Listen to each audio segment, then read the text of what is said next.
Сайн байцгаана уу манайхаа бүгдэнд нь өглөө өдөр орой мэндийг хүргэе. Энэ цагаар дамжуулан бүгдээрээ хамтдаа Авраамийн настай зарцын талаар ярилцгаая. За Авраам гэдэг нэгний нас өндөр болж хөтлсөн бөгөөд эзэн бурхан бүхий л талаар Авраамыг өрөөсөн байна. За ингээ Авраам гэрийнх нь бүх хэргийг хариуцдаг настай зарцтай хандаж нэгэн зүйлийг хэлж байгаа. За энэ юу хэлж байгаа вэ гэхээр миний өгцгөн дагуур гараа хий. Би чамайг Тэнгэрийн бурхан ба газрын бурхан болох эзний нэрээр тангаргалуулъя гэж хэлж байгаа. За энэ нь чи миний амьдран сууж байгаа Канаанчуудын огтоос хүүд минь ихнэр сонголгүйгээр харин миний нутагт төрөл төрөсдөд минь очиж хүү Исаакт минь ихнэр авч өгөхийн тулд юм гэж. За ингээд зарцсан хэлэхдээ юу гэж хэлж байгаа вэ гэхээр хэрвээ тэр бүсгүй намайг дагаж энэ нутагт ирэхийг хүсэхгүй бол яах вэ? Тэгвэл таны гарч явсан нутагт хүүгч нь буцааж авээж хуу гэж асуухт нь Авраам одоо хэлэхдээ чи миний хүүгтэнд буцааж авээч үзээ гэд нэгэн чухал зүйлийг хэлж байгаа. Намайг эцгийн минь гэрээс төрсөн нутгаас минь салгаж ирүүлэн би энэ газар нутгийг чиний үр хүүхдүүдэд өгнө гэж надад тангаргалан хэлсэн Тэнгэрийн бурхан эзэн өөрийнхөө тэнгэр элчийг чиний өмнө илгээнэ. Тэгээд чи тэндээс миний хүүд ихнэр сонгох болно. Хэрвээ тэр бүсгүй чамайг дагж ирэхийг хүсэхгүй бол чи миний энэ тангаргаас чөлөөлөгдөх болно. Зөвхөн хүүг минь л битгий тийш нь аваачаарай гэж. За ингээд зарцсан Авраамийн өгцгөнд ор гараа тавьж энэ тухай түнд тангаргалж эзнийхээ тэмээнээс 10-ыг эзнийхээ янз бүрийн үнэт идлээс аваад Месофотим тийш хөдөлж Нахор хотод ирж байгаа.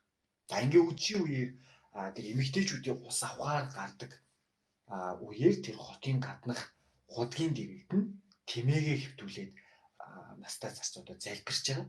За юу гэж залбирч байгаа вэ гэхээр миний эзэн Авраамийн бурхан эзэн та өнөөдөр намайг тэр бүсгүйтэй уулзуулж миний эзэн Авраамд хайр инрэл үзүүлнэ үү? Хотынхны огтыг ус авахаар гарч ирэхэд би худгийн дэргэд зогсож байгаад нэгэн охинд чи ваараа тонгоол гэж уснасаа надад уулгана уу гэхэд тэр бүсгүй би бас таны тэмээгч гэсэн усалж өгье гэж хэлвэл тэр нь таны зарц Исаакт танаас заяасан хүн болно. Түүгээр та миний эзэнд хайр инрэл үзүүлсэнийг би мэднэ гэж хэлээд үгээ хэлж залбирч дуусаагүй байхад нь Рибека гэдэг нэгэн мөрөн дээр ваар таван гарч ирж байгаа. За энэ Рибека гэдэг нэгэн бол Авраамийн дүү Нахорын эхнэр Милкагийн хүү Бетуэлийн охин байсан. За тэрээр одоо маш гоо үзэсгэлэнтэй эр хүнтэй ойртож үзээгүй ийм нэгэн Рибека гэдэг эмэгтэйгийн талаар гарч ирж байгаа. За ингээд зарц Рибекатай уулзахаар гүйж очиод чи надад ваартай уснасаа уулгана уу гэхэд одоо Рибека юу гэж байгаа вэ гэхээр эзэн минь гэд настай зарцад ус уулгаад би бас ус утгаж таны тэмээнүүдийг чинь хүрт хандлан усалъя гэж хэлж байгаа. За ингээд ваартай усаа онгоцонд юулж дахин ус авахар худаг руу гүйж бүх тэмээнд одоо өхөр ус утгаж яхад нь одоо Ахмад зарц Рибекаг одоо ширтэн эзэн түүний аян ивээсэн эсхийг мэдэх гэж байлаа гэж гарч ирж байгаа. За ингээд тэмээнүүдэд усууж дууссаны дараа зарц Рибекад хагас шкелийн жинтэй алтан эмэг 10 шкелийн жинтэй хос алтан бугуйчийг одоо түнд өгөөд чи хэний охин бэ? Эцгээ чинь гэрт бидэнд хоноглох өрөө байгаа юу гэж одоо ингэж асууж байгаа. За ингэхэд нь би бол Милкагийн Нахорт төрүүлж өгсөн Бетуэлийн охин. Манайд сүрэл үүс тижэл арвин би мөн хоноглох өрөөч байгаа гэж хэлж байгаа. За ингэхэд нь одоо Ахмад зарц бурхан эзэнд мөргөж Авраам эзнийхээ бурхан эзнийг магтъя. Миний эзний төлөө та хайр инрэл үнэн зөвөө орхисонгүй. Замд эзэн намайг удирдах миний эзний дүүгийн гэрт ирүүлсэн байна гэж хэлж байгаа. За ингээд тэр охин буюу Рибека ээжийнхээ гэрт гүйж хурч ирээд энэ тухай одоо хэлж байгаа. За энэ Рибека гэдэг нэг Лабан гэдэг нэг ахтай байсан. Лабан одоо Ахмад зарцад хэлэхдээ бурхны ёроолыг хүртсэн хүн та манайд ороорой. Бид өрөө бас тэмээнд чинь байр бэлтгэж гисэн байхад та яагаад гадаа зогсоод байна вэ гэж хэлж байгаа.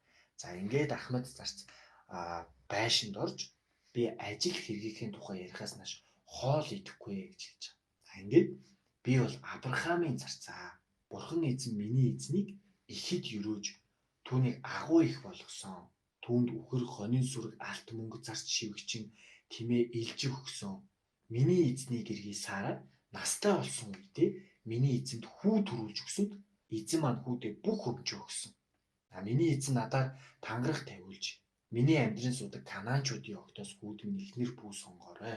Харин чи миний эцгийн гэр манай төрөл төрөсtöд очиж тэндээс миний хүүд ихнэр сонгож аваарай гэсэн. Ингээд надад миний даган бишрэгч эзэн өөрийнхөө тэнгэр элчийг чамтай хамт явуулж чиний аян замыг үлзийтэй болгоно гэж хэлсэн. Ингээ чи манай төрөл төрөсtöд хурж очисон үедээ л энэ тангарагт хамаарахгүй болно. Хэрв ти чамд огноо өгөхгүй байсан ч гэсэн чи энэ тангарагт хамааралгүй болно гэж хэлж байгаа. За ингээ би өнөөдөр худаг дээр ирээд миний эзэн Авраамийн бурхан эзэн хэрвээ та соёрхвол аян замыг минь үлзийтэй болгож өгнө. Би худгийн дэргэд зогсчихъя. Залуу бүс ус авахаар ирвэл би түнд чи ваарта усаа надад жаах уулгано гэж хэлэх ба надад би бас тэмээнүүд чинь ус авчирья гэж хэлбэл тэр бүсгүн эзнээс миний эзний хүүд заяасан хүн болно гэж дотроо залбирч арай дуусаагүй байхад минь Ребека гарч ирсэн гэж хэлж байгаа. Ингээ миний эзэн Авраамийн бурхан эзэн намайг зөв замд хөтлөж миний эзний дүүгийн охиныг хүүд сонгуулсанд би эзэнд толгой мэхийг хүндхэн мөргөөд түүнийг магтан дууллаа. Хэрвээ одоо та нар миний эзэнд инэрл хайр үнэнч шударга үзүүлэх гэвэл надад хэлээрэй. Тэгэхгүй ч гэсэн бас надад хэлээд баруун тишээ ирэх үү эсвэл зүүн тишээ ирэх үү гэдгээ мэдүүлээ гэж хэлж байгаа. Ингээд Лабан Бетуэл хоёр энэ нь эзнээс заяагддаг учраас бид чамд сайн муу аль нь болохыг хэлж чадахгүй. Ребека таны өмнө байна. Түүнийг аваад яваарай. Эзний айлцсан ёсоор таны эзний хүүгийн гэргий болгоё гэж хэлж байгаа. За ингээд одоо зарц эзэнд мөргөөд алт мөнгөн эрдэнэс хууц сунар гаргаж Ребекад өгч тэр түүний ах болон ээжд нь бас үнэт зүйлс барьж байгаа. За ингээд тэд Ребекаг өрөөж охин дүү минь ээ чи 1000 түмэн хүний их болох болтугай. Чиний үр хүүхэд дайсныхаа хотын хаалгыг эзлэх болтугай гэж.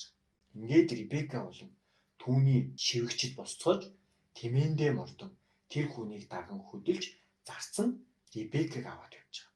За энэ үед нь Исаак яасан бэ гэхээр энэ үед Исаак Бээр-лахи-ройгоос хурч ирсэн байсан. За ингээд одоо үдиш болж байхад Исаак бясалгал хийхээр хээр гарч хараагаа өргөн харвал тэмээнж нэрж байгаа харагдаж байгаа.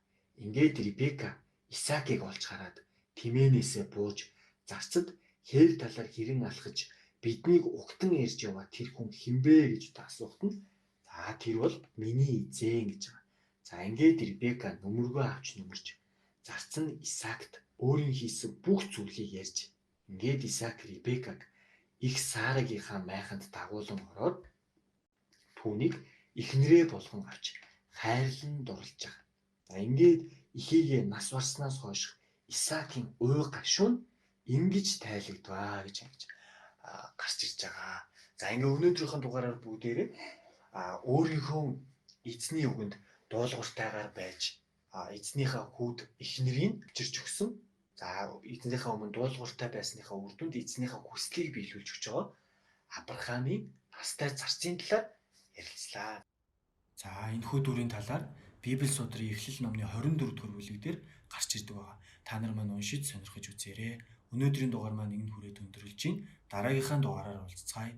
Баяртай манайхаа.